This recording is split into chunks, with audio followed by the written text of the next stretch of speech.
दोस्तों जैसे जैसे सोलर पैनल की टेक्नोलॉजी में चेंज आता जा रहा है, सबसे पहले पॉलीक्रिस्टलाइन पैनल आए और आज अगर हम बात करें मोनोफिशियल एन टाइप पैनल की बात करें, टॉप कोन पैनल की, तो हम सोलर पैनल के अंदर 24% तक एफिशिएंसी तक पहुंच चुके हैं। लेकिन दोस्तों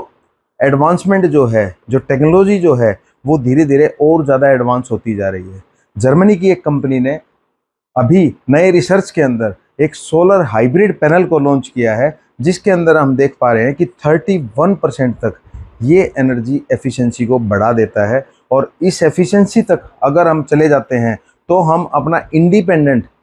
एनर्जी का सोर्स हम अपने घर पर लगाकर हम अपनी एनर्जी की डिमांड्स को पूरा कर सकते हैं। दोस्तों नॉर्थ इंडिया के अंदर जो टेम्परेचर है वो 50 को टच कर चुका है और आपने देखा होगा कई बार कस्टमर हमें इस चीज़ की कंप्लेन करते हैं कि ऑन ग्रिड सिस्टम मेरा जो अप्रैल के अंदर, जो मार्च के अंदर और जो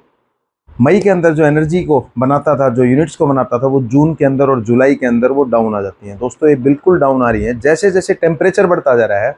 जो फोटोवोल्टिक सेल हैं वो अपनी एफिशिएंसी पर काम नहीं कर पाते और वो एफिशिएंसी को डाउन कर देते हैं। और डाउन इतनी आ जाती है कि जो एक सिस्टम 1 किलोवाट का सिस्टम जो आपकी 6.5 से 7 यूनिट टॉप कोन सिस्टम बनाता था बाईफिशियल, वो आज 5 यूनिट बना पा रहा है, क्योंकि टेम्परेचर इंक्रीज होने के कारण इसकी एफिशिएंसी भी डिक्रीज हो रही है। जो सोलर हाइब्रिड पैनल है ये किस मैकेनिज्म पर काम करता है, किस तरीके से ये टेम्परेचर बढ़ने के बाद अपनी एफिशिएंसी को इंक्रीज कर देता है, यही हम आने वाले इस वीडियो में जानेंगे। अगर आपने हमारे चैनल को अभी तक लाइक और सब्सक्राइब नहीं किया है तो हमारे चैनल को लाइक और सब्सक्राइब कर दे, ताकि ये जरूरी इन्फॉर्मेशन हर सब्सक्राइबर तक, हर व्यूवर तक पहुंच पाए।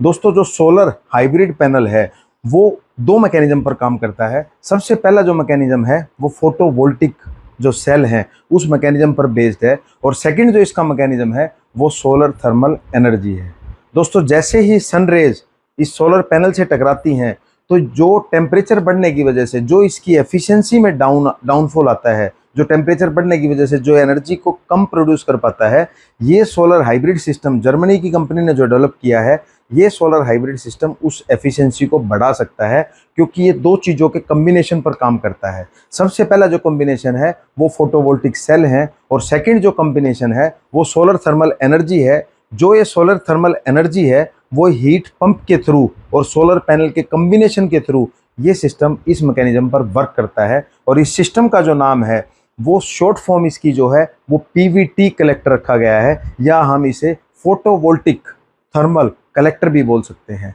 और इस मैकेनिज्म पर ये काम करके जहां टेम्परेचर हाई रहता है उसके अंदर ये best efficiency, best energy produce करके आपको इंडिपेंडेंट एनर्जी का सोर्स प्रोवाइड करता है। दोस्तों जैसे ही सनरेज इस फोटोवोल्टिक सेल से टकराती हैं और ज़्यादा टेम्परेचर के अंदर एफिशिएंसी जो है एनर्जी की डाउन आ जाती है, उसका सबसे बड़ा कारण ये है कि जो एनर्जी है हम उसको यूज़ नहीं कर पाते। जो सन की एनर्जी है, केवल जो सन की रेज है उसको 5 से 6% ही मैक्सिमम हम एनर्जी में हम अपनी एनर्जी के अंदर कन्वर्ट कर पाते हैं, जो कि जिसकी वजह से हम अपनी एनर्जी की डिमांड्स को पूरा कर पाते हैं। लेकिन अगर पीवीटी कलेक्टर, अगर फोटोवोल्टिक थर्मल कलेक्टर हमने अपने घर पर लगा लिया तो हमारी एनर्जी की डिमांड्स जो हैं वो 100% तक हमारी पूरी हो जाएंगी। और आने वाला जो टाइम है उसके अंदर हम पैनल की एफिशिएंसी को 40% तक लेकर जा सकते हैं, और हमें किसी भी टाइप का कोई भी बिजली बिल देने की ज़रूरत नहीं पड़ेगी अगर हमने हीट पंप और पीवी कलेक्टर को साथ में कंबाइन कर दिया तो। दोस्तों सोलर हाइब्रिड सिस्टम जो है वो अगर हम बात करें, अगर उसको कंबाइन कर दिया गया है हीट पंप के थ्रू, तो जो सराउंडिंग की एयर है उसको भी ये गर्म रख सकता है। और हीट पंप का काम क्या होता है, जो पानी है उसको वो गर्म कर सकता है। अगर हम ठंडे इलाके की बात करें, जब सनलाइट वहाँ प्रॉपर इसको मिल पाएगी सिस्टम को, तो ये सिस्टम 2 मैकेनिज्म पर काम करेगा। सबसे पहला है फोटोवोल्टिक सेल के ऊपर, और सेकेंड मैकेनिज्म जो है वो सोलर थर्मल एनर्जी के ऊपर। और उस एरिया के अंदर जो ठंडे एरिया है उसके अंदर हमें गर्म पानी की भी ज़रूरत होती है, तो इसके अंदर कॉपर की ट्यूब्स दी गई हैं, जो कि आने वाली एनर्जी जो है, जो आने वाली सन से आने वाली जो हीट है उसको वो हीट पंप के थ्रू अपनी सराउंडिंग एयर को भी गर्म कर सकती हैं और वो पानी को भी गर्म कर सकती हैं।